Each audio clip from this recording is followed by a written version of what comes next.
Hey guys, we are live with Derek Wayne Johnson, great filmmaker, lifetime martial artist. You might have seen some of his documentaries, John G. Avildsen, King of the Underdogs, Stallone, Frank that is, and some other ones. So we're going to really dig deep and dive into that. Derek, thanks so much for joining. Hey, thanks for having me, man. I've been a fan of your channel for a long time, and it's good to be here and chit chat with you. Yeah, this is going to be fun. And we do kind of the same content. Now, I obviously do, smaller things because I'm on YouTube, but you made some really amazing documentaries. You got to talk to Stallone, Carl Weathers, all those guys. And the big documentary, I'd say all of them are great, but just that really got you started was a John G. Avildsen one. So how did you end up meeting him anyway? Well, thanks for saying that, and you do big things here. Trust me, man. It was so crazy. Like John Avildsen was my kind of like my Spielberg, if you will. Like his movies, like those were the films growing up. I always wanted to be a filmmaker, and I would study his films. And Rocky, the Karate Kid are my two favorite films of all time. And so, just I was a filmmaker. I was about to shoot a movie, and sometimes I would just, I need some inspiration. So I was like 2 weeks out from filming. We were doing a feature film, and it was a horror film. And I just got on YouTube one day, and I was just finding like interviews of people. I remember watching like a Sidney Pollack interview, et cetera, et cetera. And I came across a John Avildsen interview from like 1988. Okay. So I'm watching it. I'm like getting inspiration.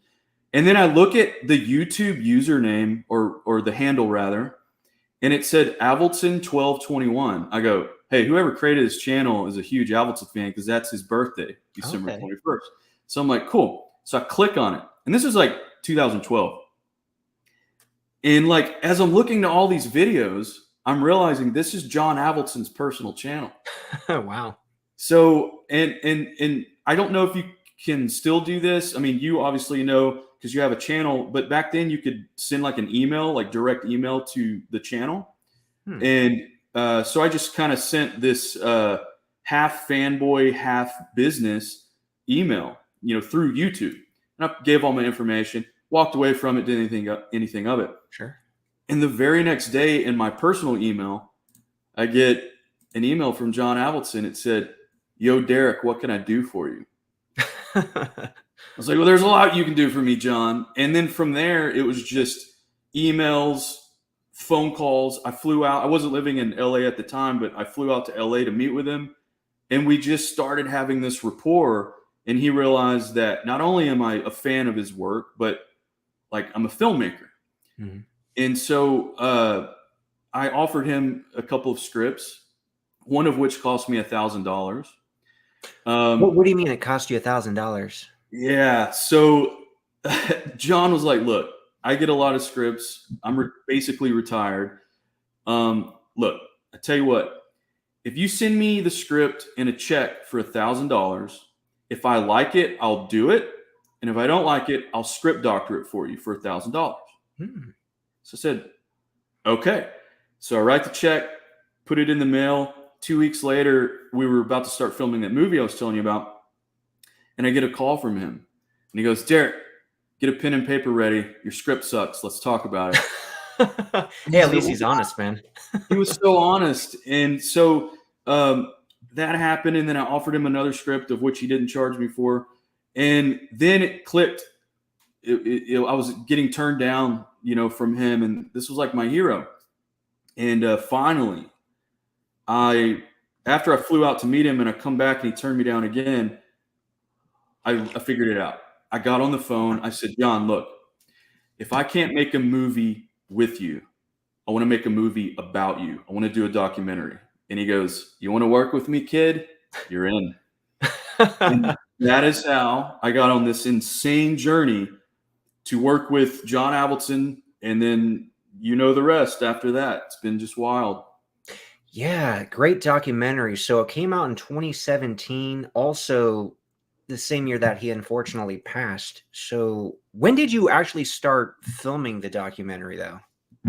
Well, so the meeting was 2012, and then time went by, and I finally moved to LA, and we started filming in 2014. Okay. We filmed about 40 interviews in about 9 months, and we had the first screening in 2015, like a VIP screening, where it still wasn't finished, and we had sprinkled in some more interviews before then, and that really showed us like we have something here. Mm-hmm. And so a year and a half later, it finally came out. So it was a 3-year journey to technically 5 if you count, before I started filming. But it was 3 years. Yeah. So is he the one that got you in contact with everybody? Because I know you had Stallone in there for an interview, Burt Young, bunch of people. So was he the one that able to connect you? This is going to blow your mind, but no. Really? No. Yeah. John said, look, this is your film. I'm going to stay out of it. You got to get these interviews. You got to make these contacts. If you hit a brick wall, I'll consider helping, but this is on you. And so we're like, yeah. So my producing partner and I, Chris May, we're like, okay, let's do it. And we, on our own accord, got all of those interviews, including Stallone, which, as I'm sure we'll talk about, changed my life forever. And so we did it on our own.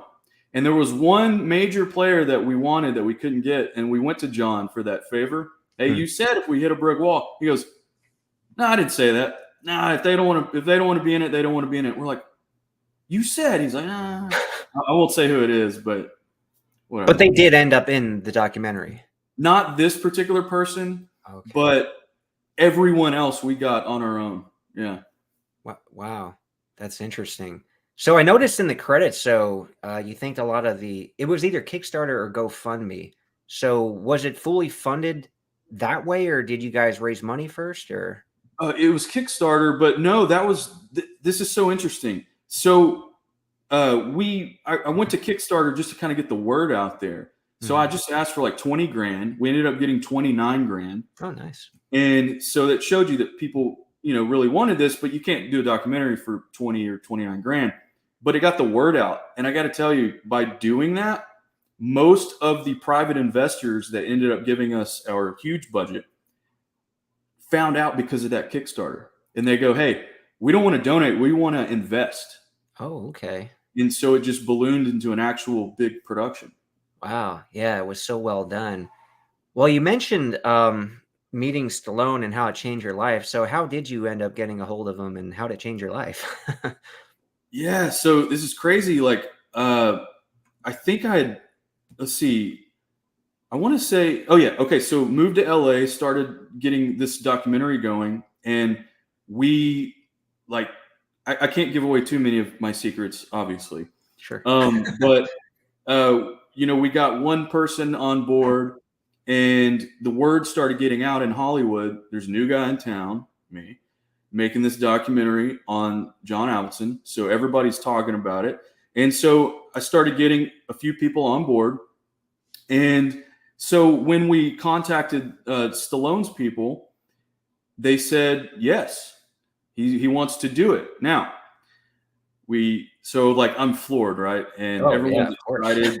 And I get Ralph Macchio on board and all that kind of stuff. So it's like the little kid in me is starting to explode. You know what I mean? Like, yeah, your favorite really movies, man. All the guys, they start. So when I go interview Sly, the interview was great. It was the best day I've ever had on a set ever. Nothing went wrong at all, except Sly's phone kept going off, which I thought was hilarious. Like, dude, turn your phone off. You're busy guy, yeah. He was a busy guy, but he played it off, and it was hilarious. So when we were done, I go, hey, I'm so glad that you did this, and this is, this just means a lot to me, means a lot to John. And he's like, how is he? He's doing all right. And I was like, so thanks for doing this. We kind of chit chatted. He goes, yeah, I ran into so-and-so. I won't say names. Ran into so-and-so, and he said, you going to do it? And I said, yeah, I'll do it. You going to do it? Yeah, I'll do it. So we just decided to do it. So word was getting around, and but Sly, he knew he needed to do this. And if you've seen the film, which I know you have, he just says the nicest things about John. Oh yeah. Yeah. I mean, that was the guy. It's so important having the right director. I mean, everything It's kind of amazing how everything just kind of falls into place. You know, Stallone watches a Chuck Wepner fight against Ali, inspires him, writes the script because he's not getting any work as an actor. Nobody wants anything to do with him. So he writes his own part. And, you know, John G. Avildsen with the documentary, he was already used to making like lower budget films, right? So that's one reason they gave it to him, which he was the perfect guy to do it because of his upbringing. He always kind of connected with the underdog, as many of us do. And then having Bill Conti for the score is just crazy. I think Rocky was the first film that they used the Steadicam in too, right? Yeah, the first mainstream film. Yeah, and we interviewed Garrett Brown, the inventor of the Steadicam. I mean, we got everyone we could for that documentary that were involved with these films, and yeah, like John Avildsen, he was the perfect guy. And not to give anything away, if you haven't seen the documentary yet, this is actually in the trailer, so it's not giving anything away. But Sly says in the documentary, he says, I couldn't have found a better director for Rocky. He was perfect. I mean, that says everything right there that you need to know, because Rocky himself, who usually gets all the credit, let's be honest, no one knows who John Avildsen is. Like, you don't. I mean, like people like us would, of course, but yeah, most people are like, who? I seen at the beginning of the documentary, you're like, hey, do you guys know who directed Rocky? And then one dude said Spielberg, another guy said Stallone, but yeah, you know, people don't necessarily know. He's not a household name, but the movies that he made are household name movies. Yeah, Rocky, Karate Kid. I see someone here asked, did he direct Inferno? We're going to talk about that a little later, man. There's actually some interesting stuff I want to talk about related to that. Yeah. Oh, and then in the documentary too. So I guess they wanted him to do Rocky 2, but he was kind of involved with another project at the time. So, and which fell through. It seemed like a lot of his projects, he was attached to like Serpico. He was attached to Saturday Night Fever, but those projects just fell through, unfortunately. Well, fell through is a nice way of putting it. He was fired. Yeah, he was fired from Serpico. He was fired from Saturday Night Fever. The film that he turned Rocky 2 down for was called Slow Dancing in the Big City, which he got made, but no one saw it. It starred Paul Sorvino. I'd never even heard of it. Yeah. I actually have it's out on Blu-ray now, believe it or not. But when I was making the documentary, there was no print available. John had a print, and that's how I was able to see it. I didn't really use the footage, but in the film, but I got to see it. That was cool. Yeah, definitely. And he's just so good working with like real human relationships, because Rocky, some people look, it takes place in the boxing world. So in a way it's a boxing movie, but it's not really, just like Karate Kid. Like in a way it's a martial arts film, but not really. John just added so much to these films that you don't really get from a boxing film or a martial arts film. Yeah, that's the thing. And that was his secret. I mean, he's taking boxing and he's putting it as a backdrop to a love story. He's taking karate and he's making it a backdrop to another sort of love story, kind of a surrogate father figure in the kid. And that's what made them work. Now, you and I both know, and again, looking at your amazing collection behind you, that's one type of sports film or however you want to look at it. But then there's the hard-nosed type of films as well. The Bruce Lee films, if you want to talk martial arts, obviously Raging Bull, if you want to talk boxing. But that was John's kind of key to success, is he stripped all of that away. As a matter of fact, Sly told me that it was John Avildsen who kind of made his script, Rocky, a little bit sweeter, less tough, and more of that magical kind of Hollywood thing that it became. So John Avildsen, that was all him, man. Yeah, and he's like the eternal optimist. That's why they're such feel-good stories. And it's kind of crazy the impact those films had, because Rocky is still going strong. Like, look what Creed 3 smashing records. Now, I know Stallone didn't really have involvement, unfortunately, but Creed 3 would not be anything, or Creed in general, if it weren't for Rocky. And then look at Cobra Kai. The Cobra Kai is killing it. Like, people love that show. Great ratings. So these films that he made 40 years ago, they're still like going strong with new, versions, iterations. Yeah, it's crazy. It's crazy because he just had that little magical touch. I mean, imagine if he wasn't directing those films, those franchises may not have occurred. I mean, we may not have Creed and Cobra Kai. Maybe people wouldn't have cared, but they're lasting. The legacy's lasting because we care about these characters so much, and that For was sure. John's touch that he added to those films. And as a filmmaker yourself, so part of your wanting to meet John, what did you just want to learn like as much as you can from the directing genius? Was that kind of motivation why you wanted to do the documentary and really kind of get to know him so much? Yeah, it was a kind of a way, like, to not just meet a hero, but learn. He became a mentor to me, and also, let's just be honest, it was not just learning the tricks of the trade and having a mentor and all that stuff, but it was a good business move. Let's just be honest. Like, if you can, not everybody gets to meet their heroes, but certainly not everyone gets to befriend their heroes.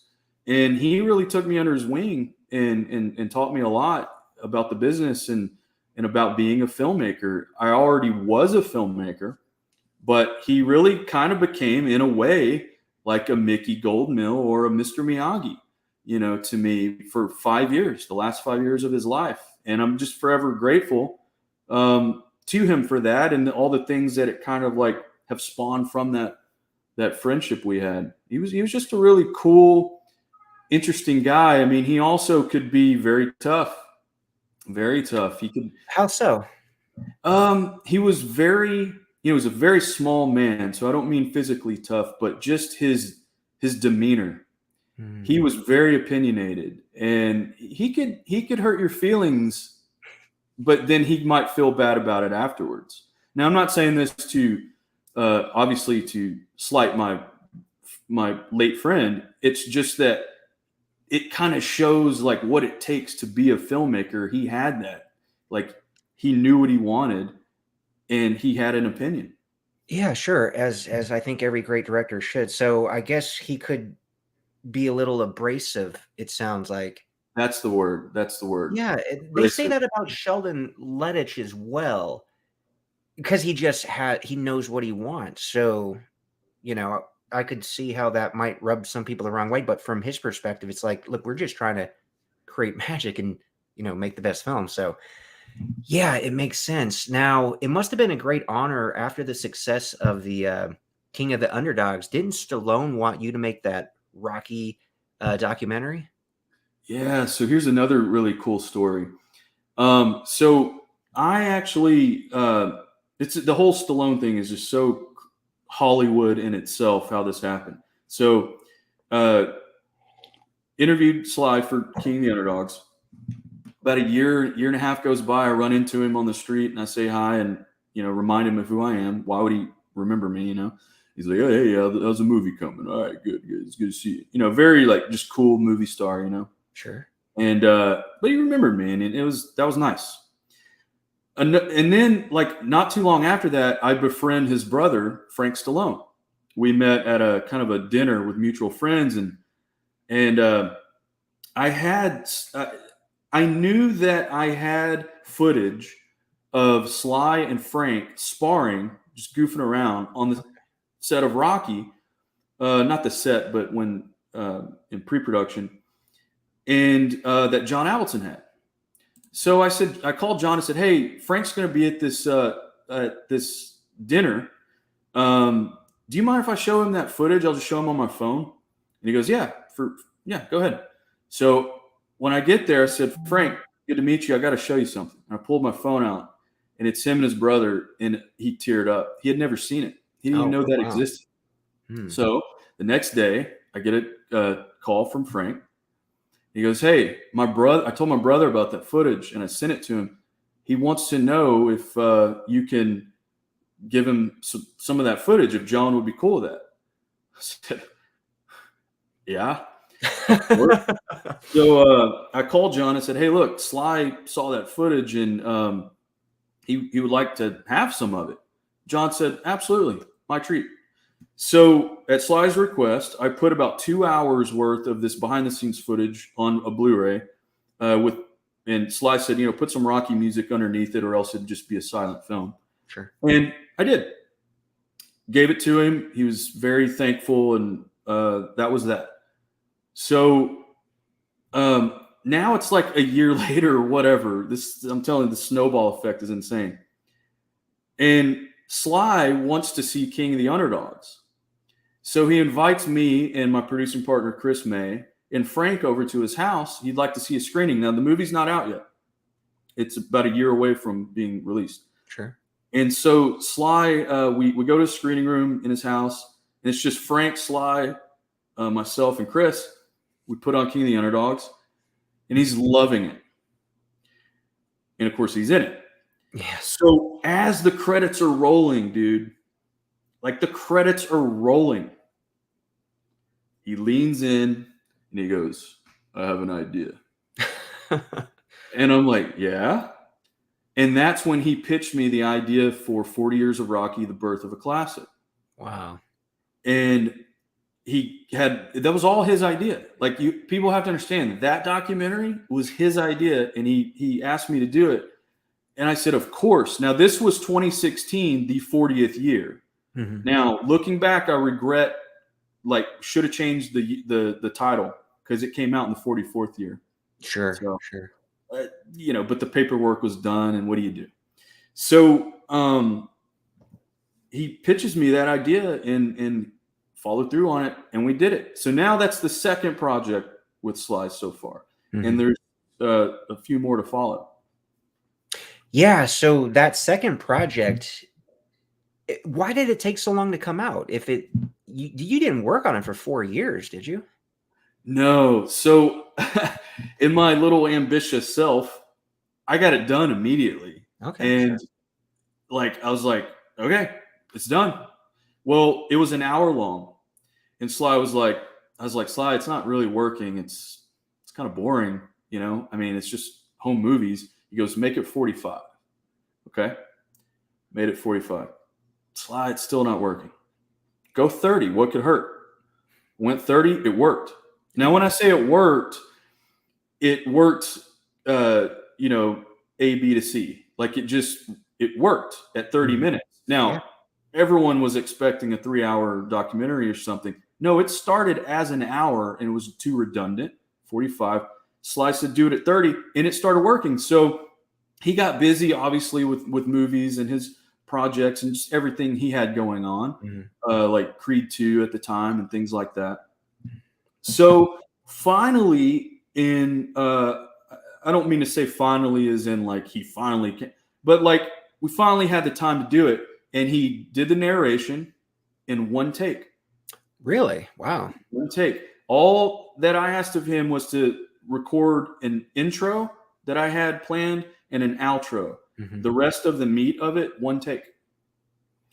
And it came out in 2020. So you could see it was a 4-year process, which is unnerving for a filmmaker, but it's just the way it was. Yeah, it's really, really great. So I bought it on Amazon Prime. Did they add it to any of the special editions Rocky box sets or anything? They didn't. And at least to my knowledge, they didn't. And that was really heartbreaking because we sold the documentary to MGM and they loved it. And they've put it out all over the world on HBO Max and things like that. But I haven't seen them release it in the States yet, other than, but it's been on like you said, Prime, and I appreciate you purchasing it. Sure.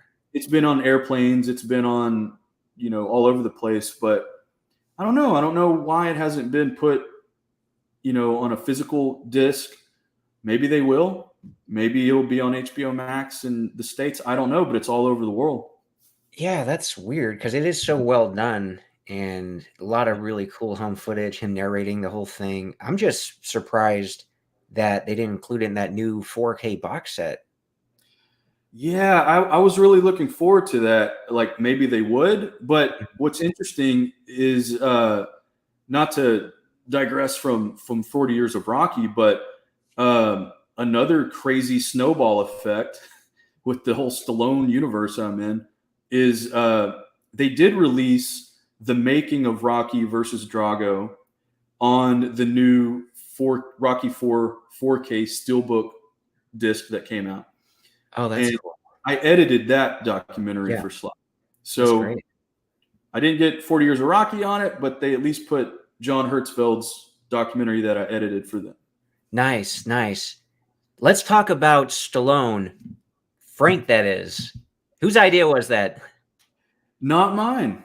Really? That was my producing partner, Emmett James. We were sitting at having drinks one night. We had done King of the Underdogs together, and I was kind of like, I'm a filmmaker. I'm not a documentarian, and I feel like I was kind of getting pigeonholed as just a documentarian. I had done features before and since, but at that time I was like, man, I got to do another feature. People just think I'm like a documentarian. And he goes, but hold on, let's talk ideas about documentaries. Hold on, just let's spitball. So we're sitting there, and I'm kind of like down and out. I'm like, I don't know what I'm going to do. And he goes, what about a documentary on Stallone? And I go, come on, man. Like, I mean, yeah, I mean, yeah, I guess I could tell. He goes, no. Frank Stallone. And it was like a light bulb just went off, like ding. Yeah. And I was like, yes. So I called Frank, like I think that night, and he was like, of course, let's do it. So that's literally how that came about. And looking back, like people ask me all the time, are you going to do a Sylvester Stallone documentary? Unfortunately, no. But hey, I did Stallone Frank, that is. So. And it's amazing how talented he is, because imagine having your brother who's literally, in the discussion for being like the biggest star on the entire planet. Let's face it. I mean, he's in the discussion from being number one, biggest star on the entire planet. So you're always going to be like overshadowed a little bit because everyone's going to think about and talk about your brother, right? But he is so talented and accomplished. I was blown away from watching the documentary. I didn't know that much about him, but I became a Frank Stallone fan after watching it.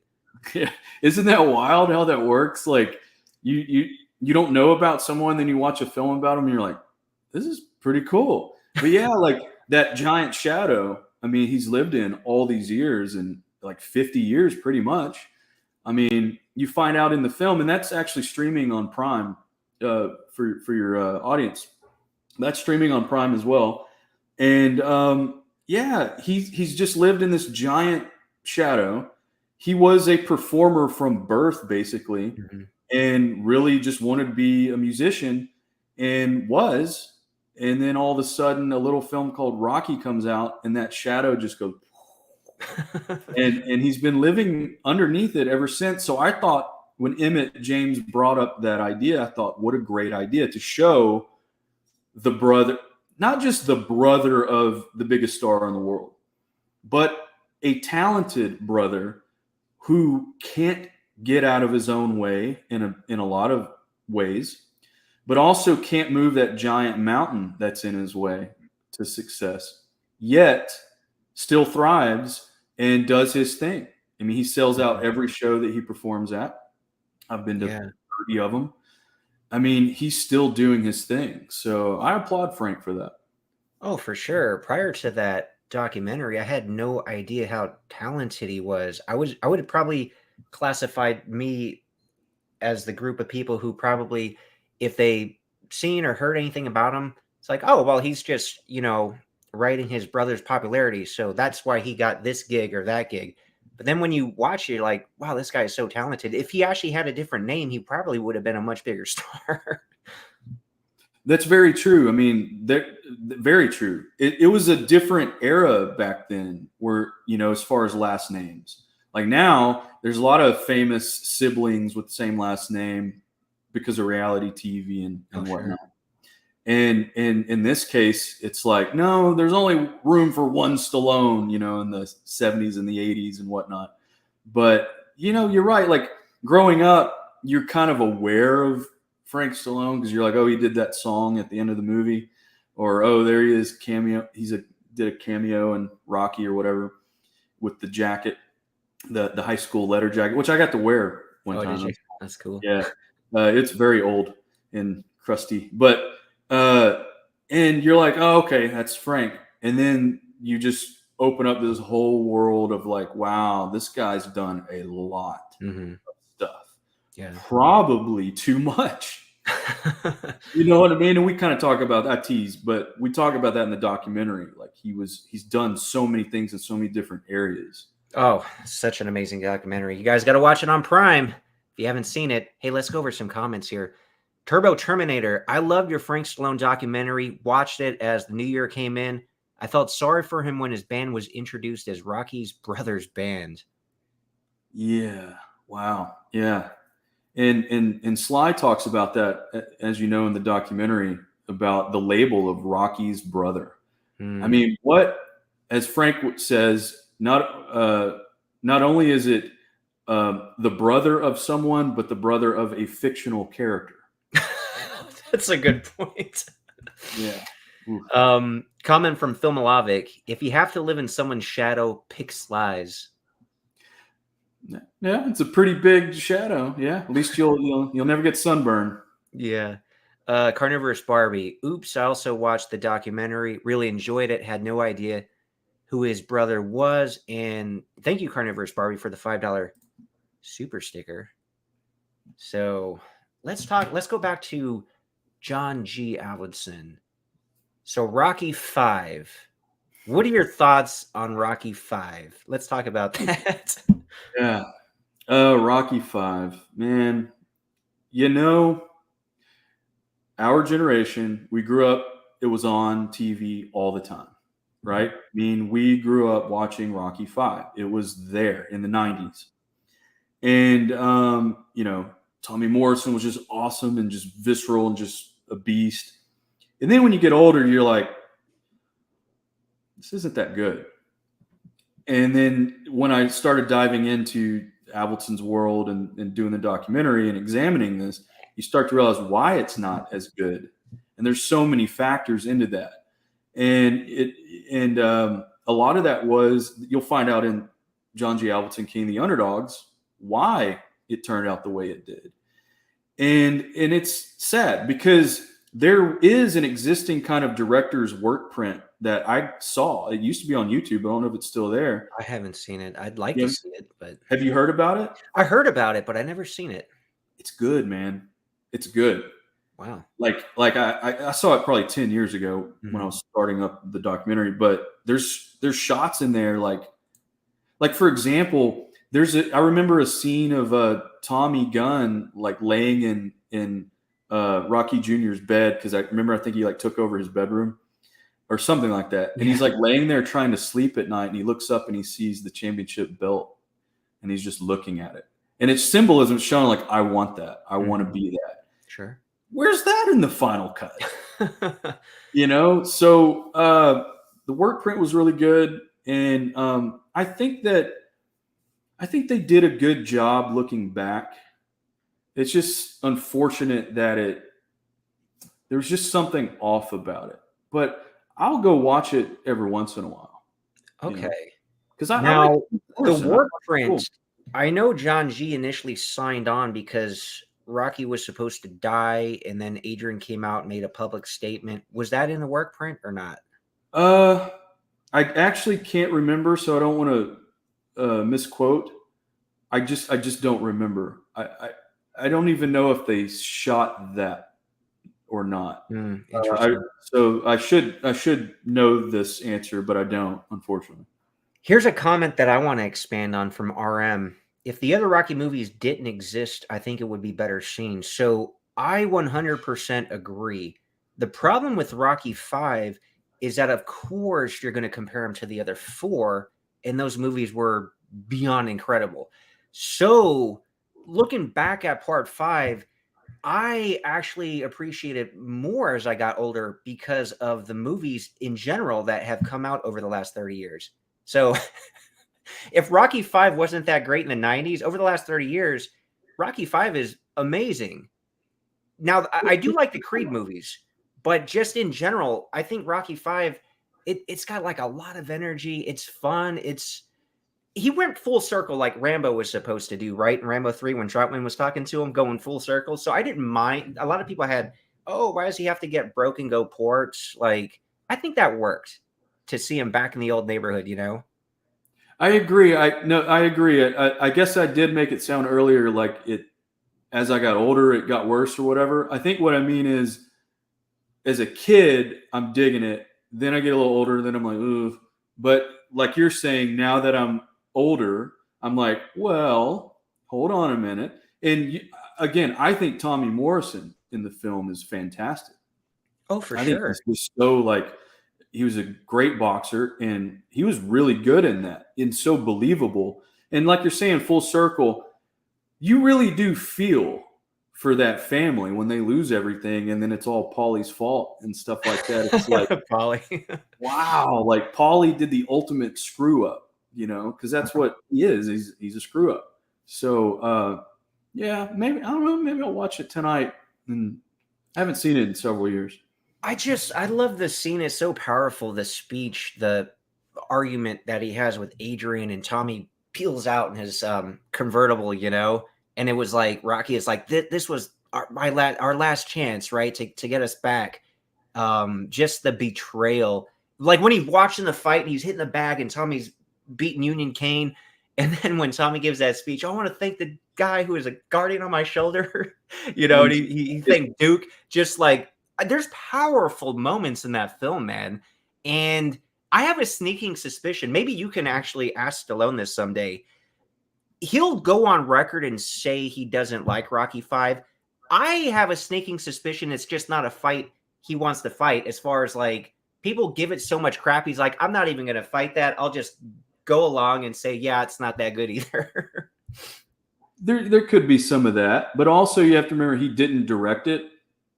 John we Avildsen, had the master John directing it. John directed it, and so if something fails, you know, you're kind of like, you know, there's a saying in Hollywood, you know, when a movie's successful, the producers want to take all the credit. When the movie fails, they just blame the director. Yeah, that's kind of Rocky 5. But yeah, and I'm sure that I think, well, Sly's just a very intuitive man. He's very intelligent. He knows filmmaking. He knows story. He knows, so he knows what's wrong with it. Mm-hmm. And he has his side of things. And John also knew what was wrong with it. And I think that it was just this weird time. And it's also the 5th film. So it's kind of ran its course in a way. But I was going to say something, you know, you're talking about those moments and you're so right. I mean, what person our age doesn't say like, my ring's outside, you know, like things like that. I love that, man. It's so like, whoa. And even when Tommy's going off and he's just pissed off after the press conference and he's just like, you got to dog him. You got to do what to get that man in the ring. Like, that's like, I want to go fight. But I got to say something real quick though. The sweater, the turtleneck sweater, that in that scene that you're talking about when Tommy goes off in the convertible and he I think slams his jacket down or something on the scene. Yeah, yeah. I hope the wardrobe department doesn't call me a liar, but John Avildsen, we were working on the doc one day and he goes, we were looking at pictures. He was giving me pictures from Rocky 5. He's like, see that sweater? I go, yeah, it's a nice sweater. He goes, that's mine. I go, what? He goes, yeah, that's my sweater that Rocky's wearing. And I was like, did you get it back? He goes, no. So apparently that sweater is John Avildsen's personal sweater. Oh, that's funny. Yeah. Cool trivia, man. Trivia. Let's go to a film that he directed after Rocky 5, Desert Heat, which was originally titled Coyote Moon. And the interesting thing with that one, so this was a Van Damme movie, of course, is I heard it was really good, that the audience actually gave it a standing ovation, but then Van Damme did all these re-edits and John wanted to take his name off, and then it just kind of became what it became. So yeah, man, that's an interesting one. There's so much lore around this like direct to video movie I think that says a lot about the film itself. Yeah. So there are two sides to this, as you mentioned. There's kind of like Van Damme supposedly, had Final Cut and could re-edit the film and did.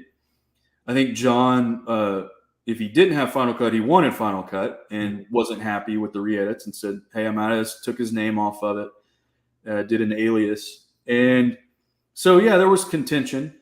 I think that both films probably would have been good. I actually like Desert Heat. I think it's an interesting Van Damme flick, and I think it stands out. I think that if I had seen John's original cut, probably would have liked it as well. And they just had two different ideas and two different visions of this movie.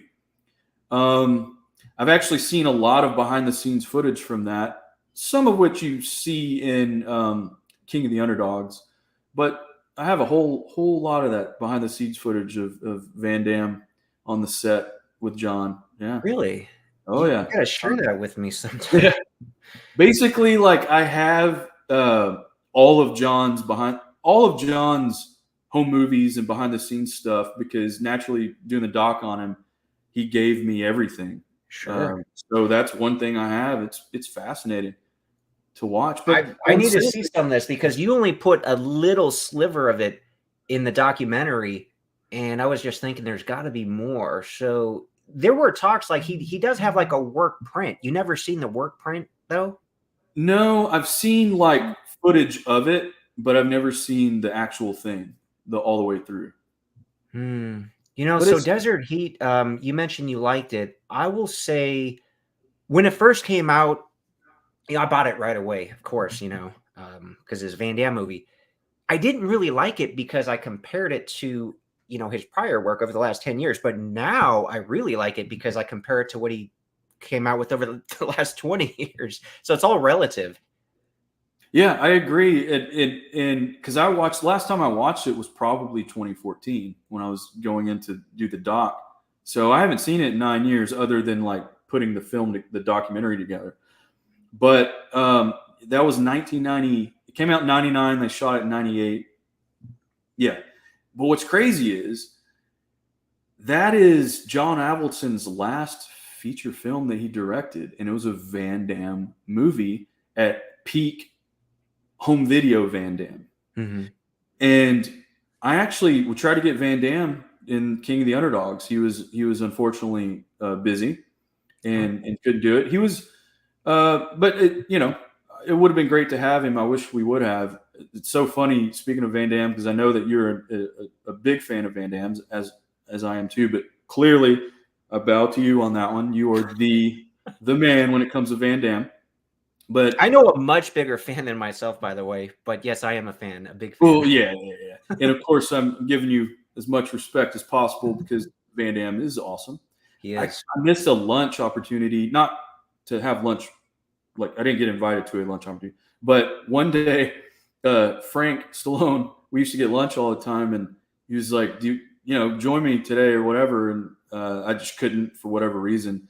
And then he makes a post, and like the lunch I was supposed to be at with Frank, it's him with Van Damme, Sly, and it was I think it was Arnold, wow, or maybe Dolph. I don't remember. I was like, could have had lunch with the Expendables, man. Basically, and I just couldn't go for whatever reason. Wow, bummer. So you mentioned, obviously you got into filmmaking for, feature films, not necessarily documentaries, though you're known for all these great documentaries. So do you actually prefer documentaries, or do you prefer making feature films? Great question. I actually prefer feature films, but I love documentaries. So basically, when I fell into, I never thought I'd make a documentary. I just it never occurred to me until John Avildsen. But I actually love going back and forth now in between. Not to ever say I'm Martin Scorsese, but he does that. He'll do like these big movies, and then he'll just do a passion project, do a couple documentaries. like on Bob Dylan or George Harrison or whomever. And I like that.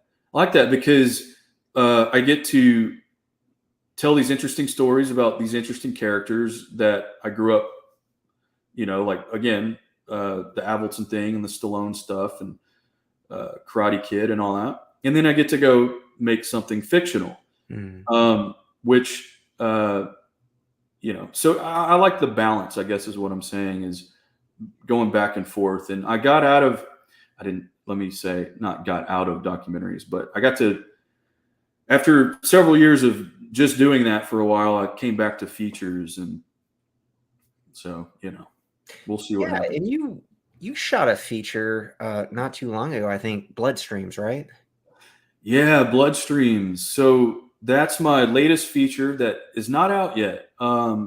So basically, we filmed my return to feature films, and it stars Yuji Okamoto from Karate Kid 2 and Cobra Kai, Han Soto from Cobra Kai, among others. And we filmed it, and it's really awesome, really great. But something happened, another snowball effect. I've got this movie. I finished it, and then the producers and distributors were all like, "This should be a trilogy."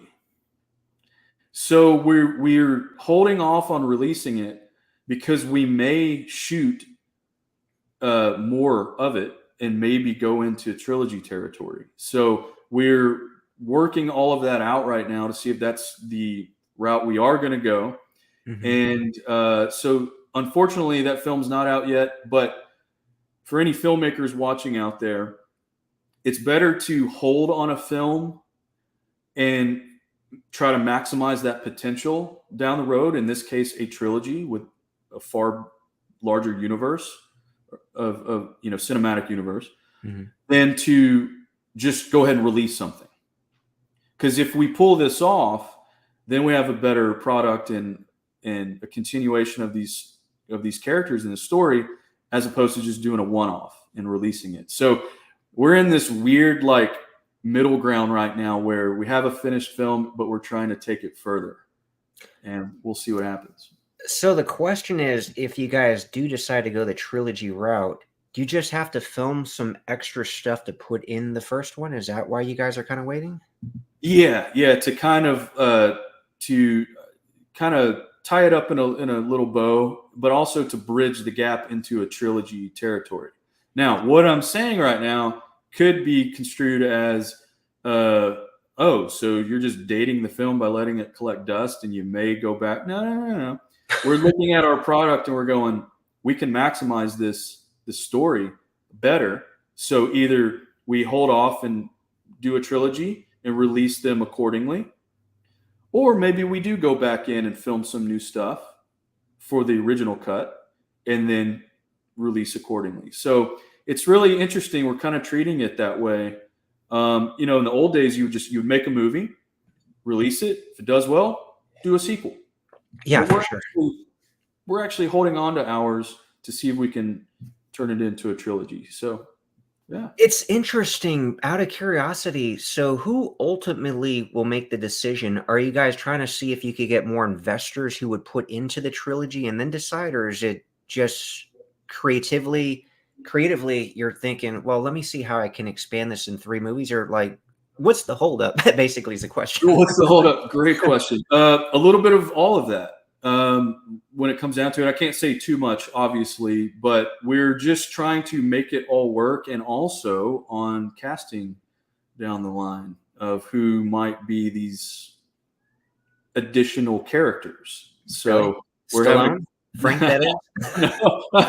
right. No, I can't. Obviously, I can't say who we're looking at, but we're planning out the cinematic universe is what we're trying. That's cool. Notice how I'm deflecting.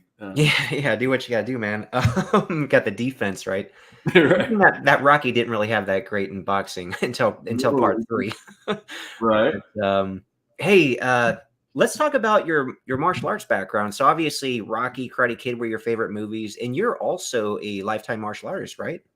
Yeah. I've been doing practicing American karate for over 26 years now. So yeah.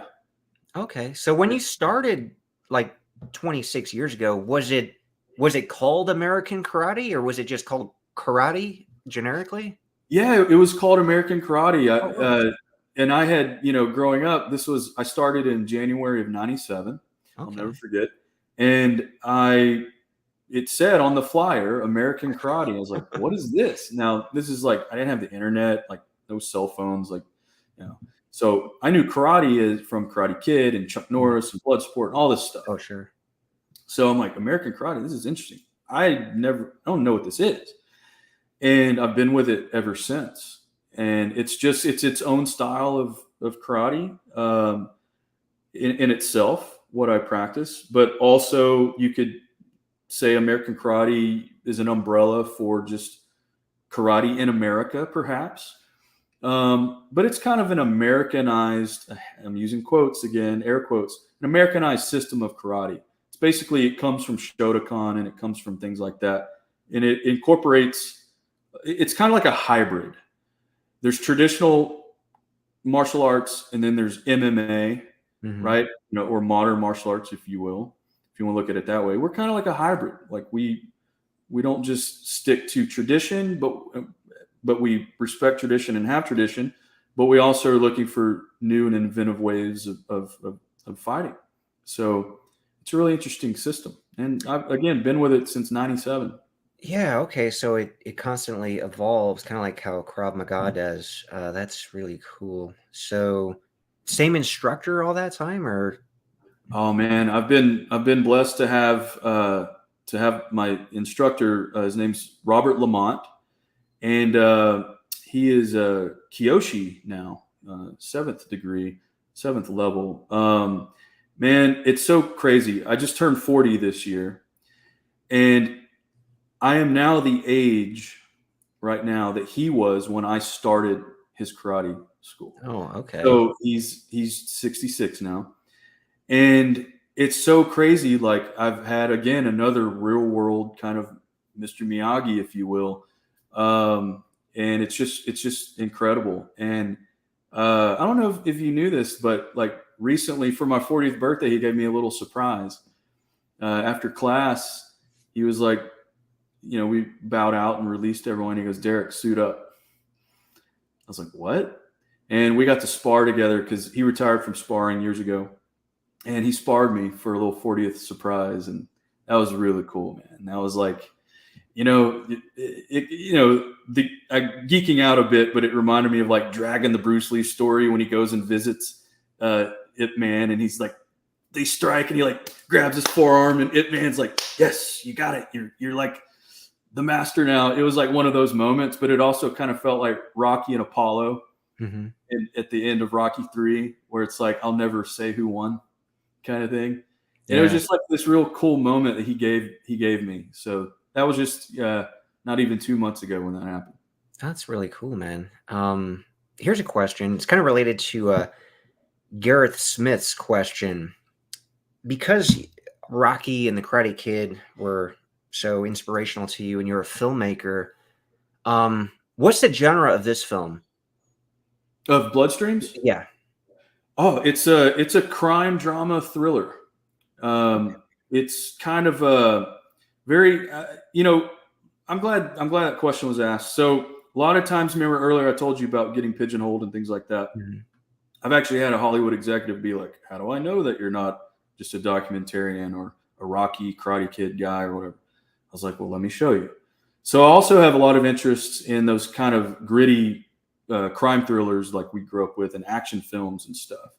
So Bloodstreams is that. It's a modern day film heavily inspired by those thrillers, those cop thrillers and stuff like that from the 70s and 80s, but with a kind of a modern flair to it. So it's not as hard-nosed as something, say, like To Live and Die in LA, but those are the kind of films that I also love and kind of incorporate aspects into Bloodstreams. Oh, that's cool. Would you ever want to make a film, though, like Karate Kid or Rocky in the future? Oh, absolutely. Hey, I'm still waiting for the call for Cobra Kai episode. I mean, come on.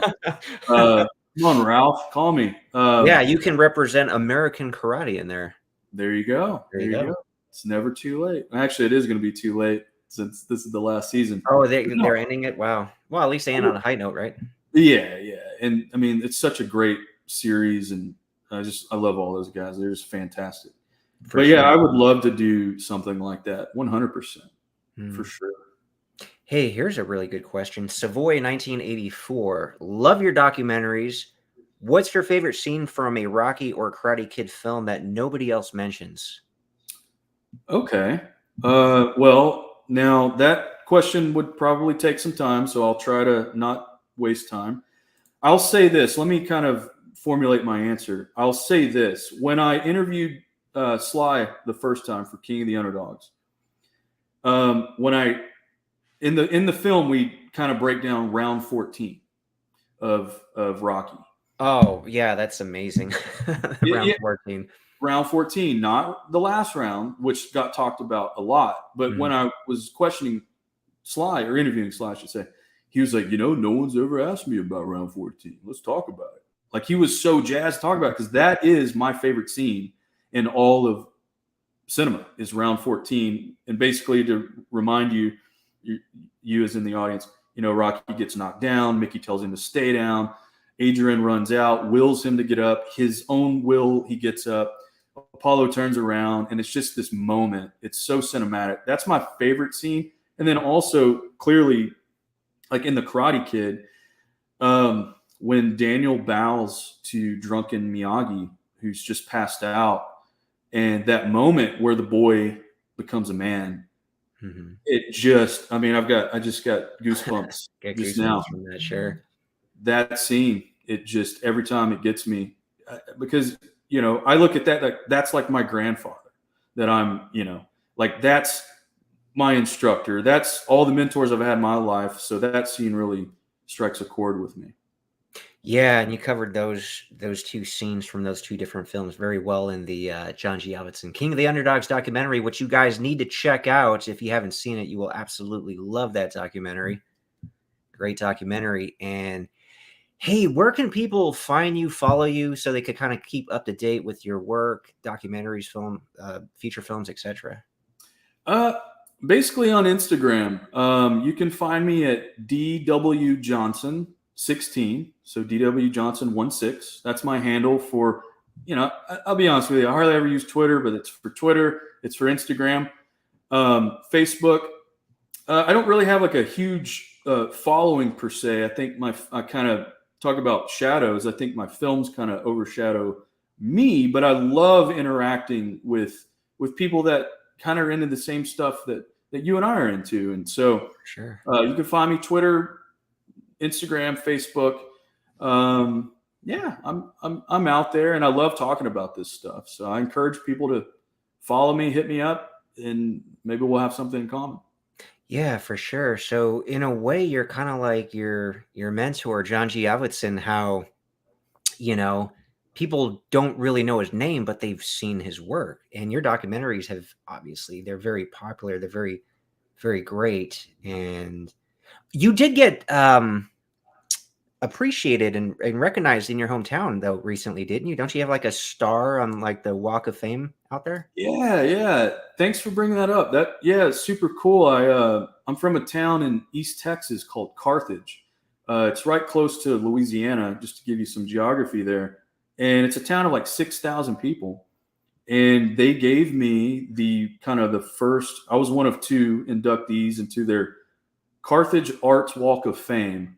And right outside this historic theater called the Esquire Theater, they gave me my own plaque.